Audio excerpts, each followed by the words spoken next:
I'm Penny Brogdon and this is my son Dylan. He's our neurological patient today.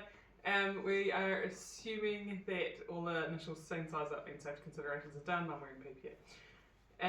So I first walked in the room looking for redness, making sure there's no sign of massive hemorrhage or bleeding. Checking his AVPU, so make sure he's looking at me, so he's an A on the AVPU scale. Checking his airway, his patent maintained, there's no sign of cyanosis, stridor, snoring, anything else. His breathing, we've been checking for positioning, weaker breathing, struggling to breathe, any increased rate of breathing or depth of breathing. Circulation, would you mind if I borrowed your wrist for a second to check your pulse? Yeah. Cool, so checking his pulse, checking for strength, rate, regularity. While I'm doing that, I'm feeling his skin for temperature, checking for colour, dryness. Do a quick cat refill, just less than 2 seconds, which is fantastic. I do a blood sweep if I found it was necessary, but in this case I don't think it is, there's no sign of any bleeding. I would check his disability, so A on the AVPU scale because he's looking at me. Can you tell me where you are? Where are you? I'm at my house. That's good. And do you know what the day, month, year is? The day is Monday, the month is October, and the year is 2025. Good job. So he's been obeying my commands, and he's a 15 on the GCS of 15. Environment, we're at home, we're inside, it's warm enough, and it's daylight.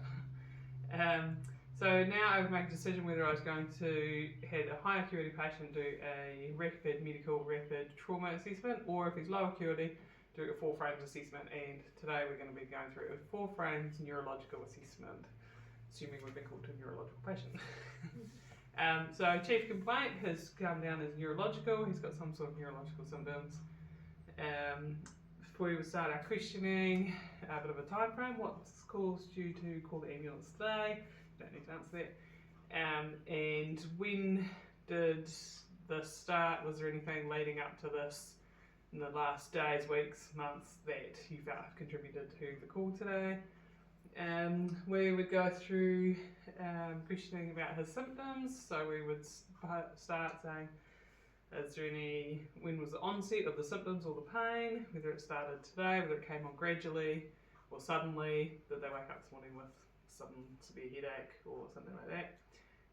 Ask them about the character of their pain or symptoms. For example, is the pain sharp, dull, crushing? Symptoms, are they dizzy, nauseous, loss of consciousness? Ask them about that sort of thing. Any associated signs and symptoms? Are they also got nausea, vomiting? Was there any seizures, headaches? We could check their face for any signs of drooping. Is their speech slurred? Is there anything else going on aside from the obvious signs and symptoms?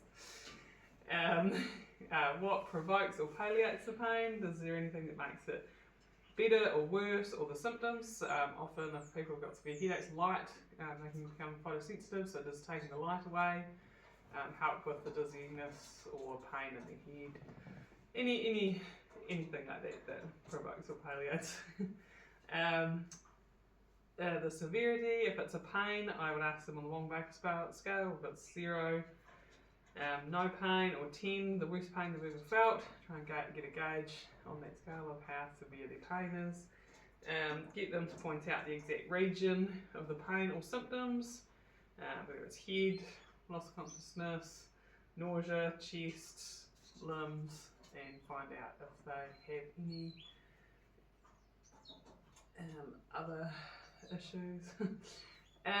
Vitals that I would prioritise would be heart rate, rest rate, and blood pressure to begin with, so they can indicate traumatic brain injuries. They can also indicate bleeding, strokes. Other things, ECG, because cardiac can also lead to neurological problems. SpO2, hypoxia, and things can not only indicate things like a TBI, but they can also lead to neurological symptoms. And temperature can lead to infections, can have neurological side effects. BGL, hypoglycemia as well, can also have neurological symptoms associated with them. And check their pupils. Do you mind if I shine light in your eye? Yep. I do left eye, looking at the right eye, and then looking at the left eye, looking at the right eye, making sure the pupils are equal and reactive to light. Pupils can be a big indicator of cranial pressure and other things going on in your head. So I would then move on to a focused neural assessment, doing look, listen and feel. So first I would look, looking at his face, make sure there's no drooping, drooling, one eye different to the other. Do you mind if I touch your face? Yeah. Okay, so I've had a look, there's no sign of big trauma, bruising, anything other than one crook eye at the moment. So I would feel for any signs of trauma and body patches. Does it hurt when I run my fingers down the back of your spine? No. No, that's good. So feeling for spinal tenderness, any body patches, broken bones, anything like that. I would auscultate his lungs, so with my pretend stethoscope I would listen to, do you mind if I lift your t-shirt up? Listen to here, my stethoscope cold. Yeah. Yeah, listening to abnormal or absent lung sounds, wheezing, anything like that, asthma things, anything that could be causing hypoxia, pneumothorax could create neurological symptoms as well. Then I would go through some special tests. So stroke is one of the one of the initial considerations for neurological symptoms. Can you puff out your cheeks?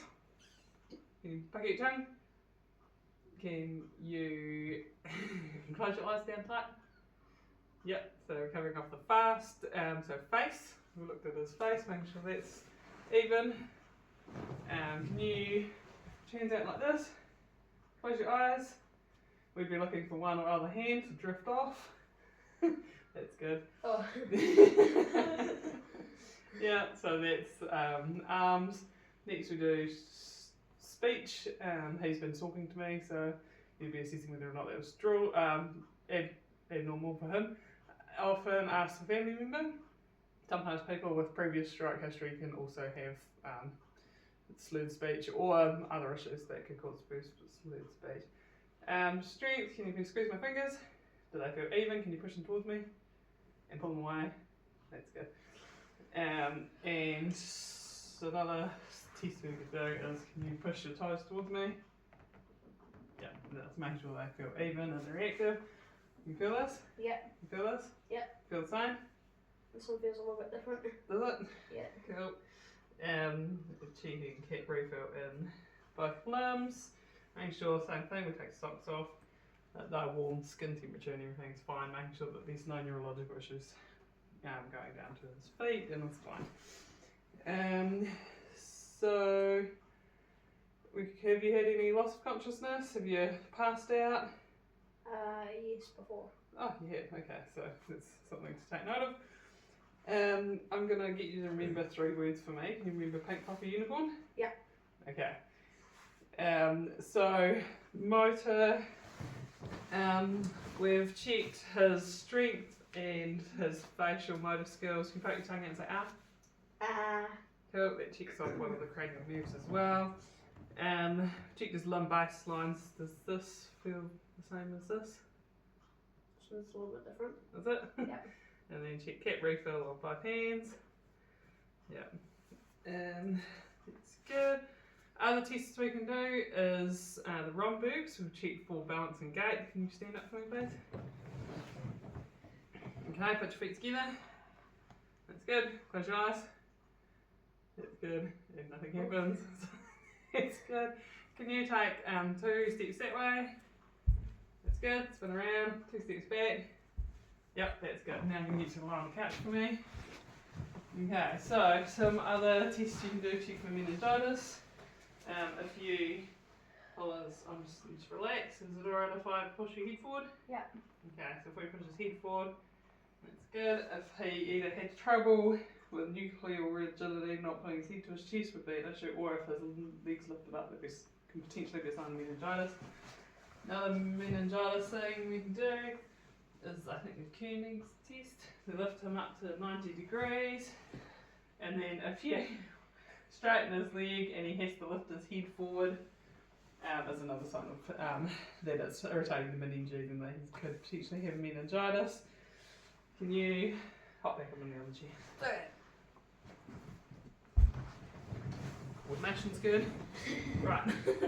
You keep your head still and follow my finger. So this is testing the movement in his eyes as one of the cranial nerves, and that's really good. Now can you touch my finger? Touch your nose. Touch my finger. Touch your nose. Touch my finger. Touch your nose. That's good. So that's testing his coordination. Other cranial tests for the cranial nerves. You feel that, and that. They feel the same? Yeah. That's good. We've done pupils, visual. Keep your eyes still. Can you see this? Yeah. Can you see this? Yeah. Good. And test his hearing. Pink coffee hand climb. We've also tested his memory. Yeah. Okay, so that's testing the individual ears. And other ones we could do, has everything tasted good today? My breakfast was a little bit different. Was it? Yeah. Were you able to smell your farts this morning? No.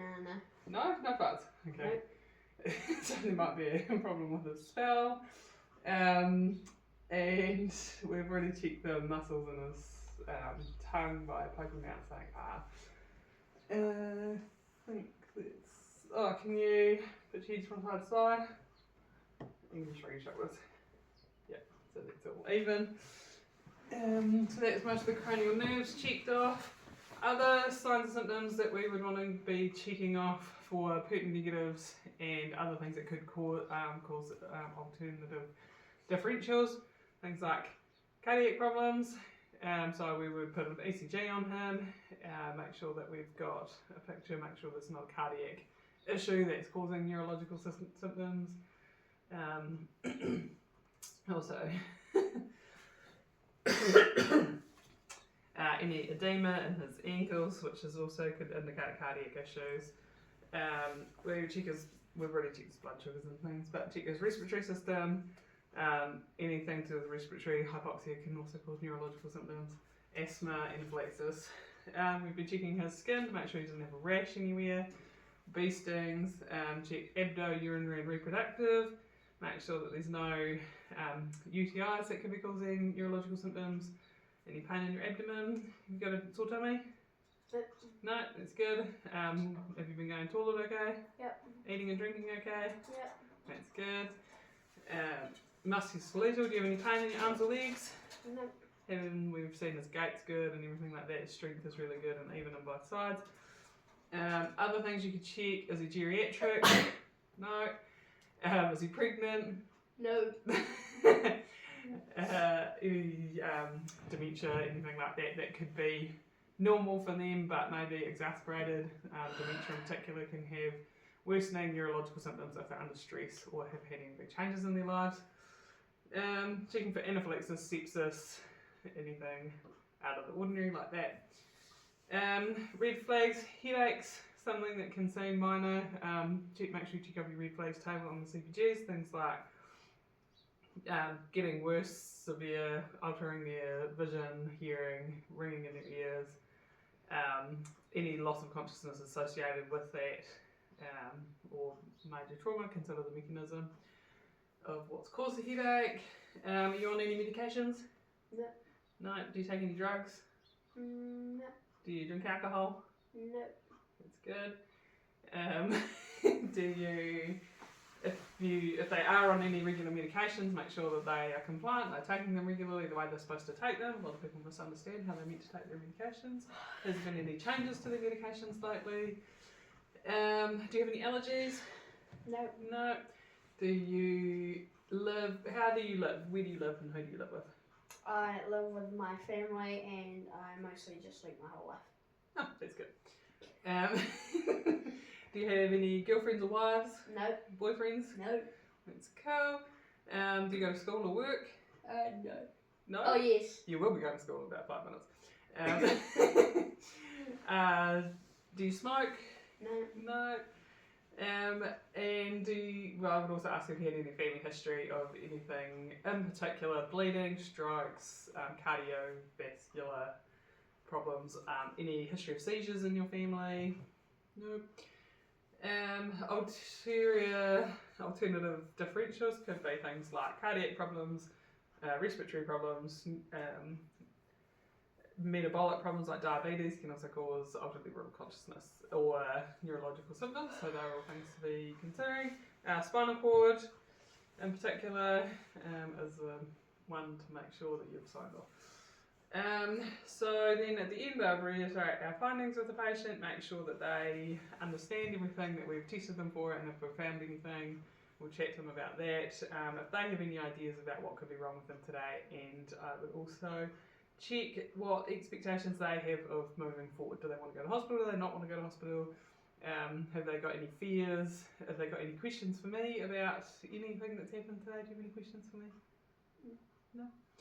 And yeah, so then we would move forward with make a plan together and action that. Thank you for listening.